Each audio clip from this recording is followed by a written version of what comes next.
You're listening to Wed Talks with Wed. I'm your host Vedangi from White Wave Events. We are here to talk all things weddings. So let's jump in. Today's episode is about wedding insurance and contracts for your big day. So let's dive in. When you're starting to plan your wedding, there are many events that could happen during and after the wedding. Hopefully all positive ones, but there could be some negative events too, and for that we have to be ready. Wedding insurance is important because it covers you for everything that could go wrong on the day and before the day of your wedding. Since COVID has hit, wedding insurance has become the biggest thing and task to do while planning your wedding, and it is a good investment. You don't end up spending a lot. It is a basic minimum charge to having the wedding insurance, depending on how much coverage and deductible you have.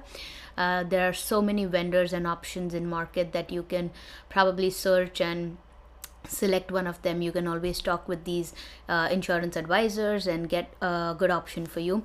You can share this wedding insurance with all your vendors, especially your venue, your planner, such that they know what clauses you already have insured for, what is the coverage, etc.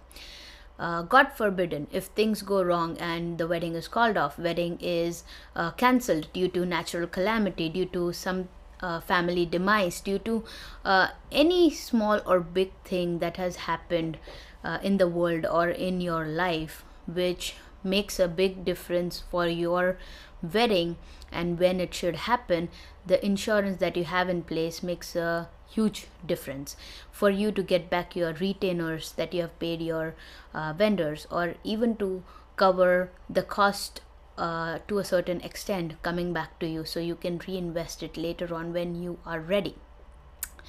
When signing contracts with your vendors, contract is a legal document which can bind you and them, and sometimes if you have signed it without reading it properly, later you cannot make any adjustments, or you cannot change expectations or requirements towards the end of your planning process, because you want to change few things according to your timeline or how the day looks like. And to make any changes to the contract come with extra fees and extra hours to work, etc., which are again with extra fees. So when you're, for example, hiring a photographer or a videographer and you are ready to sign a contract with them and it says a certain number of hours on it, you want to run it with your planner, you want to run it with your day of coordinator, you also want to run it with other vendors involved, especially the venue, and come up with a brief timeline of the number of hours you require from each vendor. So when you're hiring and signing contracts with all these vendors, you are signing for the right time, right number of hours, and all things necessary are already included. On the contracts, you definitely want to make sure about cancellation policy, if at all there is any cancellation or postponement that happens. The retainer, of course, is lost, which can be claimed by your wedding insurance if you have one. But except the retainer, you want to sign that if any changes were to happen, except the retainer, the other payment comes back to you.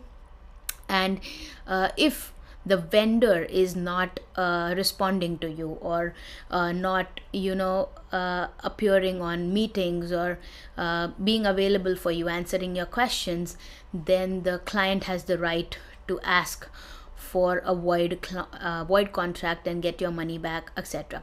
And same goes for the vendor. Like if they are being asked for doing a lot of other things than what the contract says, they will stick to what the contract says.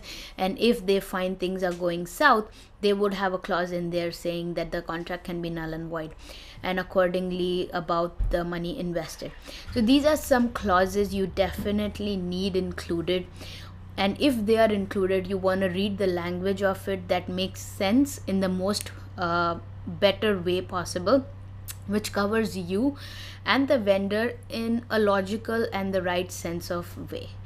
Having a wedding insurance, having everything reviewed on your contract is very, very important. Usually a planner helps you because they're expert in this.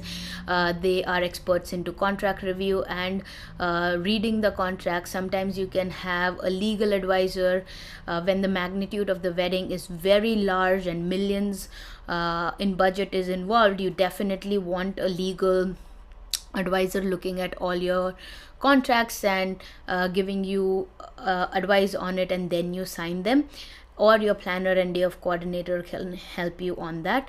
But taking these things very seriously before you sign them and after you sign them, and keeping copies properly recoverable style are very important and vital during your wedding planning service. Thank you for listening to our episode, and stay tuned for our next episodes coming out every week.